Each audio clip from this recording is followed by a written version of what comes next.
তারিখটা ছিল 19শে আগস্ট, আমার বার্থডের দিন। আর বার্থডের দিন সকালবেলায় পুজো দিতে যাবো না তাই কি হয়, তাই চলে এসেছিলাম মা কঙ্কালীর কাছে পুজো দিতে। পুজো দিয়ে বেরোনোর সময় চলে এলাম মিঠায়ে, আর ওখানে এসে করে নিলাম সকালের ব্রেকফাস্ট।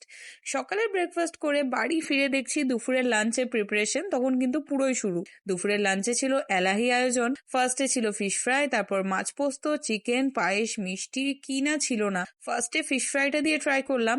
আর ফিশ ফ্রাইটা কিন্তু আমার মা বেশ ভালো বানিয়েছিল, এতটা টেস্টি কি বলবো। আর এই ঝুরি আলু ভাজা দিয়ে ভাত, এটা না খেলে বাঙালির খাবার একদমই অসম্পূর্ণ। তার সাথে বেগুন ভাজা, রুই পোস্ত, কি না নেই। রুই পোস্তটা যদিও আমি বানিয়েছি মায়ের একটু হেল্প করার জন্য। সাথে ছিল চিকেন কষা আর পোলাও। চিকেন কষাটাও কিন্তু আমারই বানানো। ম্যাক্সিমামটাই যেহেতু মা বানিয়েছে তাই দুটো রেসিপি তো আমি বানাতেই পারি। আর শেষ পাতে এই মিষ্টিটা, এখনই কিন্তু বলতে বলতে জিভে জল চলে এলো।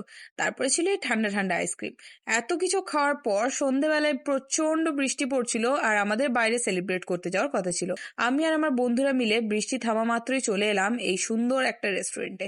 এখানে এসে কয়েকটা ভিডিও রেকর্ড করে আমরা চলে গেলাম কেক কাট করতে। কেকটা তো দেখতেই পাচ্ছ কত সুন্দর করে সাজিয়েছি। ফার্স্টে আমার কেকটা পছন্দ ছিল না, বাট সত্যি কথা বলতে গেলে ওরা আমার বার্থডেটাকে প্রচন্ড স্পেশাল করে তুলেছে। এতটা বৃষ্টি পড়ছিল তবুও যে এতটা এনজয় করতে পেরেছি এটা আমার কাছে অনেক বড় কথা। আর যেহেতু আমি সেলফ অবজেস তাই প্রথমে নিজে খাইয়েছি নিজেকে, তারপরে অন্যদেরকে খাইয়েছি। আর এই যে স্নোফল আমার উপর হচ্ছিল, পুরো তো আমাকে স্নো কুইন লাগছে। তোমাদের কি বক্তব্য? যাই হোক, এতটা এনজয় করার পর আমরা চলে এলাম রেস্টুরেন্টের ভেতরে, আর এবার গিফট আনর্যাপিং হচ্ছিল। ফার্স্টেই আমি আমার বান্ধবীর গিফটটা ঝটপট ওপেন করে নিলাম। আর ওর গিফটের ভেতরে এত কিছু ছিল যে কি বলবো, আমি তো শক।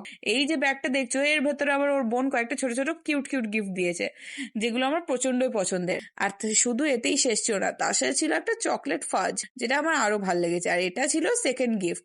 এই গিফটটাও আমার আরেক বান্ধবীর দেওয়া, আর এতে কিন্তু ছিল একটা স্পেশাল জিনিস। যখন আমি গিফটটা ওপেন করলাম, ভেতরে তো ছিল প্রচুর কানের, আর তার সাথে ছিল একটা সুন্দর ক্লিপ, সাথে ব্রেসলেট, আর তার সাথে ছিল একটা ছোট্ট আংটি। মানে এত সুন্দর কালেকশন, বাট এতে কিন্তু শেষ নয়। এর সাথে সাথে ছিল এর নিচে আরো অনেক ধরনের গিফট, যেগুলো দেখে তো আমি আরোই শকড হয়ে গেলাম যে এতটা ইউনিক কেউ ভাবতে পারে।